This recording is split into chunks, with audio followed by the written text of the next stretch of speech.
부대성입니다. 오늘은 그 조회 파트에 대해서 한번 한번 해보도록 할게요.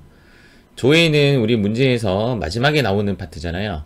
마지막에 나오는 파트인데 약간 키워드를 잡아서 문제에 접근하는 것이 좋습니다. 일단 문제에서 계정 과목만 딸랑 나오는 경우가 있습니다. 계정 과목만 딸랑. 예를 들어서 원재료가 나왔다든지 상품이 나왔다든지 또는 뭐 제품 매출이 나왔다든지 뭐 이런 식으로 계정 과목만 딸랑 나오면 정답은 계정별 원장에 가면 나와요. 계정별 원장에 가면 나와요. 그래서 이제 키워드를 계정이라는 것의 키워드를 잡으면 계정별 원장에 들어간다. 이게 첫 번째고, 두 번째는 문제에서 거래처가 나왔어요. 또는 타 회사의 상호, 이게 거래처죠. 거래처가 나오면 거래처 원장에 들어가는 것이 가장 좋습니다.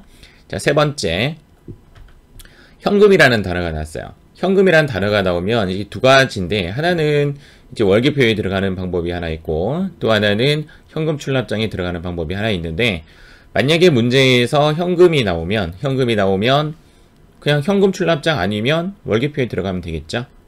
자, 두 번째, 대체라는 글자가 나와요. 대체 차변, 대체 대변. 자, 이런 글자가 나와도 월계표에 들어갑니다. 자, 세 번째, 판매비, 관리비 자체를 묻는 문제나 제조경비 자체를 묻는 문제가 있어요. 예를 들어서 이런 경우겠죠. 3월부터 5월까지 중 판매비와 관리비가 가장 많이 나온 달은, 현재 질문 자체는 판매비와 관리비의 크기를 묻는 문제죠. 그래서 판매비와 관리비 자체의 금액, 이 내부의 금액이 아니라 판매비와 관리비 자체의 금액 또는 제조경비 자체의 금액을 물었을 때는 그때는 월계표에서 조회하는 것이 좋습니다. 그 다음 월별 비교.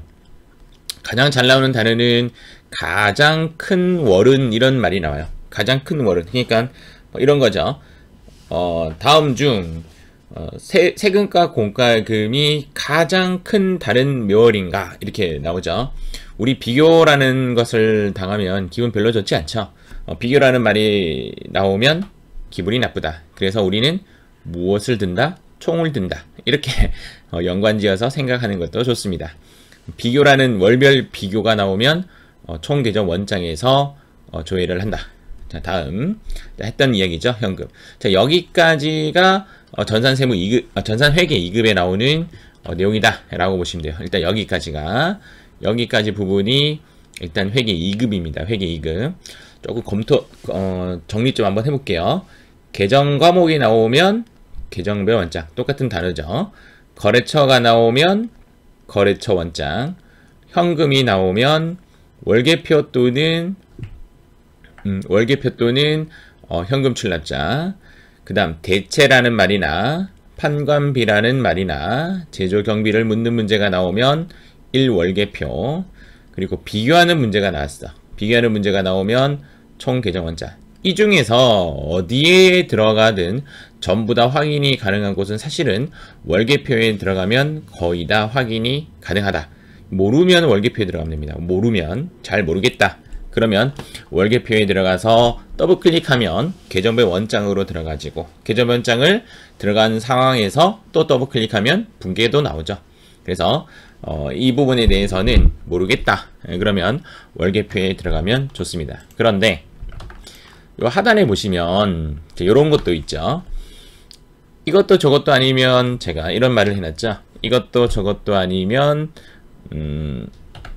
이것도 저것도 아니면 월계표의 가능성이 크다. 금방 했던 말씀이고, 근데 월계표의 특징은 언제부터 언제까지의 말이 나와요. 그러니까 예를 들어서 3월부터 5월까지 뭐 이런 식으로 언제부터 언제까지라는 말이 나오는데, 결론은 과거에서부터 누적된 데이터는 아닌 거죠. 그래서 우리가 이제 과거에서 누적된 데이터를 구하고 싶을 때는 재무상태표 또는 손익계산서 또는 원가명세서에 들어가시면 됩니다. 물론 손익계산서는 원가명세서는 둘 다 1월부터 시작되는 거예요. 1월부터 시작되는 애들이고, 재무상태표는 개업 이후로 계속 이어지는 거죠.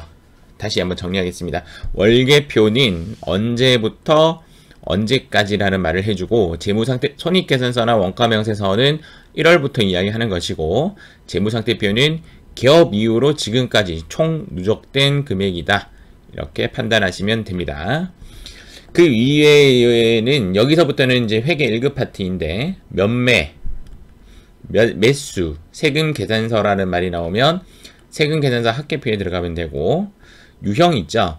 매출 과세인지 매입 과세인지 이런 글자들이 나오면 매입 매출장에 들어가면 확인을 할 수가 있지만 내가 어느 정도 실력이 된다면 부가가치세 신고서에서 바로 확인해도 되겠죠. 여기서 확인해도 되고 매입 매출장 자체가 유형을 묻는 문제이다. 이렇게 보시면 됩니다.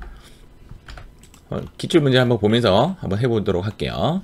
자, 지금 현재 여러분들이 보고 있는 이 양식지는 회계 1급입니다.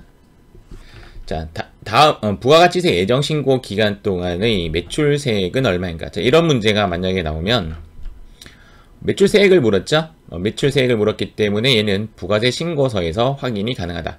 부가세 신고서에 9번에 보면 되죠. 9번에. 그 다음 4월 중 순 현금 유입액. 자, 현금이라는 말이 나오면 어디서 찾으라고 했죠? 월계표 또는 현금 출납장에서 찾는다. 이렇게 확인하고 넘어가시면 됩니다. 지금 키워드만 한번 찾아볼게요. 받을 어음을 봤을 때는 계정별 원장에 들어가 보면 되고 거래처라면 나왔기 때문에 거래처 원장에 들어가면 되는데 현재는 거래처 원장이 정답이 되겠죠. 키워드는 이제 받을 어음이지만 이렇게 생각해도 좀 좋습니다. 거래처가 계정별 원장보다 좀 이기는 편이 많아요. 그럴 때는 거래처 원장에 가서 조회를 한다. 2번 문제 21회 문제 부가세 확정신고 기간 동안의 매출세액은 얘는 부가세 신고서. 자, 상반기 동안의 판매비와 관리비 발생 총액은 얼마인가? 판매비와 관리비 자체를 물었죠? 월계표. 자, 한 달간 원재료 매입액은 얼마인가? 원재료라는 계정 과목이 딸랑 나왔죠? 그래서 얘는 계정별 원장. 이렇게 들어가면 될 것 같습니다.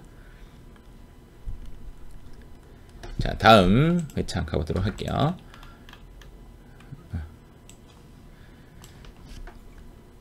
제1기 부가세 확정신고 기간에 세금 계산서 매입세액이 가장 많은 거래처의 매입세액. 얘는 거래처 원장에 들어가면 세금 계산서 가치를 좀 보기가 어렵기 때문에 얘는 세금 계산서 합계표에 들어가는 것이 좀 좋습니다. 이런 것 좀 헷갈릴 수가 있죠.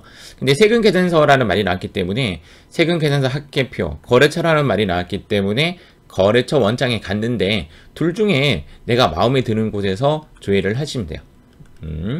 다음 4월 1일부터 4월 15일 동안의 현금 매출액. 현금이라는 글자가 나오면 그렇죠. 월계표 또는 현금 출납자. 맞죠? 근데 얘는 월계표 들어가면 나옵니다. 아직 경험이 없으니까 지금은 양쪽 다 확인해 본다. 이렇게 보시면 됩니다. 다음 상반기 중 접대비가 가장 많이 발생한 달. 월별 비교했죠? 이때는 총 계정원장 들어가서 보시면 됩니다. 부가세 예정신고 기간 동안에 이렇게 나왔죠? 세금 계산서 합계표 상의 이런 말이 나왔기 때문에 세금 계산서 합계표. 자, 5월 중 현금 지출에 현금이란 말이 나오면 어떻게 들어가죠? 월계표 또는 현금 출납장. 이렇게 보시면 되겠죠. 요거는 현금 출납장에 들어가면 될 겁니다. 아마. 자, 다음 상반기 동안 발생한 판매비와 관리비 중 금액이 가장 큰 계정 과목 코드와 금액. 얘는 판매비와 관리비가 키워드가 아니라 그 안에 있는 계정 과목을 묻는 거기 때문에 얘는 사실은 계정 과목을 찾는 거지만 다시 설명해 드릴게요. 금액이 가장 큰이라는 말이 약간 비교적인 말이기 때문에 총 계정 원장에 있는 것 같지만 계정 과목 코드를 찾아야 되는 거라서 얘는 월계표에 들어가서 확인하시면 돼요. 그러면 판매비와 관리비 자체를 묻는 건 아니었지만 그 안에 들어가 있는 무엇인가를 찾을 때 이때도 월계표에 들어간다. 이렇게 보시면 될 것 같아요. 다음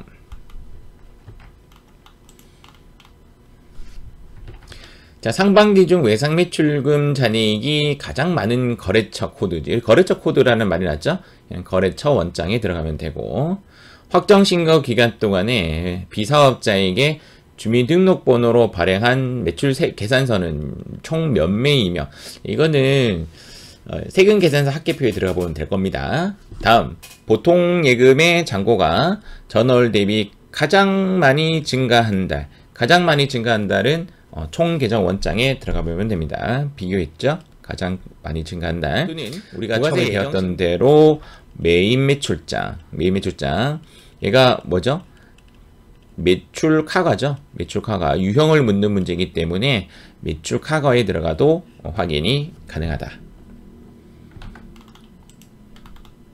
자, 25양 가볼게요. 2, 4분기 중 거래처의 외상매출금이 가장 큰 달은 이때는 총 계정 원장에 들어가 보면 되는데, 외상매출금의 회수액은 외상매출금이 밖으로 나가야 되죠. 밖으로 나가야 되기 때문에 얘는 대변으로 확인을 해줘야 되겠죠. 대변 나간 회수액이니까 외상매출금은 대변에 가고 차변에는 무엇인가가 회수가 됐겠죠.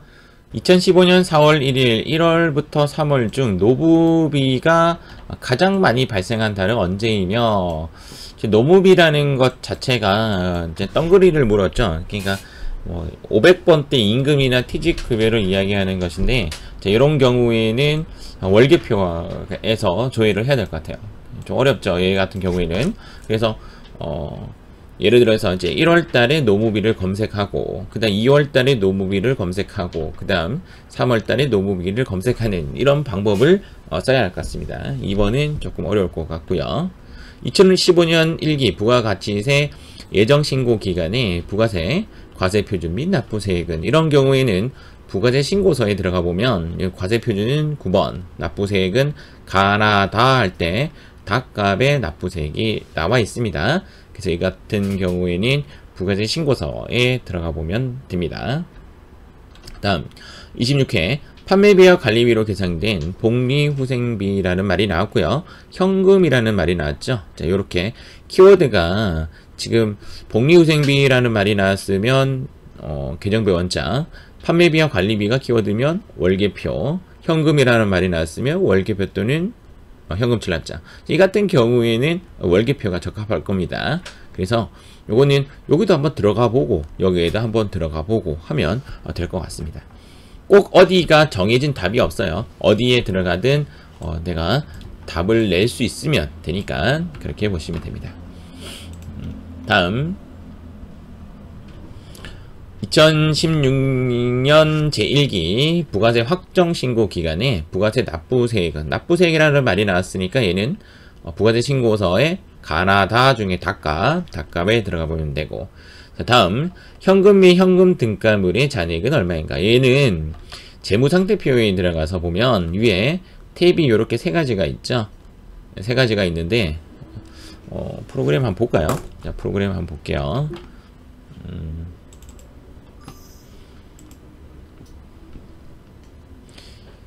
지금 제가 아무 때나 들어가 보겠습니다. 여기 보면 재무상태표에 들어가 보면 여기 관리용 또는 이제 제출용, 표준용 이렇게 되어 있는데, 여기 제출용에 클릭을 하게 되시면 여기 현금 및 현금성 자산이라고 보이죠. 이 당시에 아마 문제는 현금이 현금 등가물로 되어 있었을 겁니다, 아마. 그래서 요 예를 묻는 거예요. 그래서 여기 가운데 있는 제출용을 보면 된다. 그렇게 보시면 됩니다. 자, 다음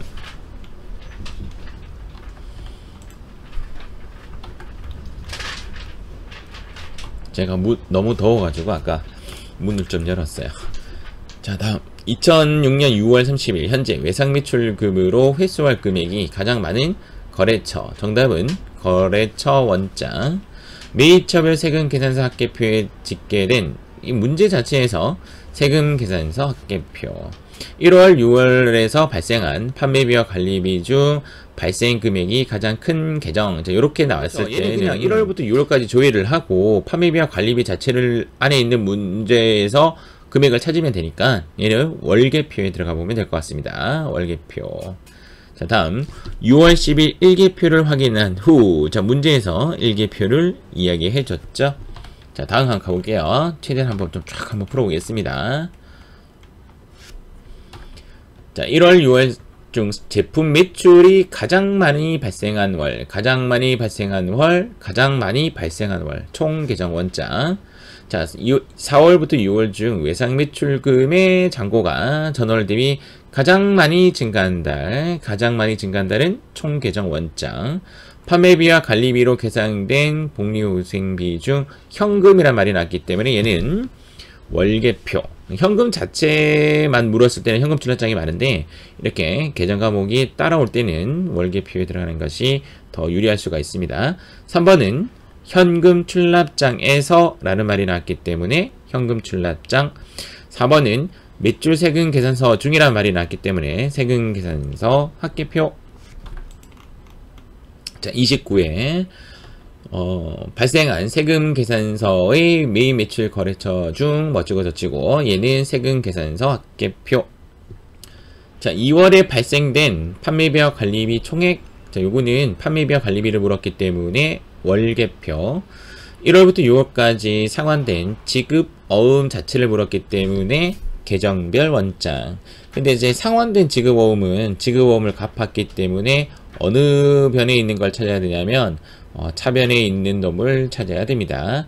그래서 차변에 지급어음이 와야 지급어음이 상환된 거니까. 자, 5월 4번 다음 중 지급된 현금 배당금, 즉 미지급 배당금 자체를 물었죠. 얘는 계정별 원장. 계정 과목이 나왔으니까 이 정도 할까요? 이 정도. 그래서 조회 문제를 결론을 지으면 이렇게 말씀드릴 수가 있습니다. 조회 문제는 탁 어디에 답이 확실히 있다라는 것보다는 여기에 있을 수도 있고 저기에 있을 수도 있어요. 즉 조회는 마음이 조금 여유 있을 때 좀 푸는 게 좋고요. 문제 시작하자마자 조회를 풀어도 상관이 없어요. 그 이유는 대부분의 문제는 7월부터 12월까지 입력하는 문제고 조회 문제는 웬만하면 지금 보다시피 1월부터 6월 사이에 있는 내용이 조회 문제예요. 즉 조회 문제를 먼저 푼다고 해서 문제가 틀어지고 그러지 않습니다. 조회 문제는 많이 해보는 사람이 이긴다. 그렇게 보시면 됩니다. 여기까지 하도록 하겠습니다. 수고하셨습니다.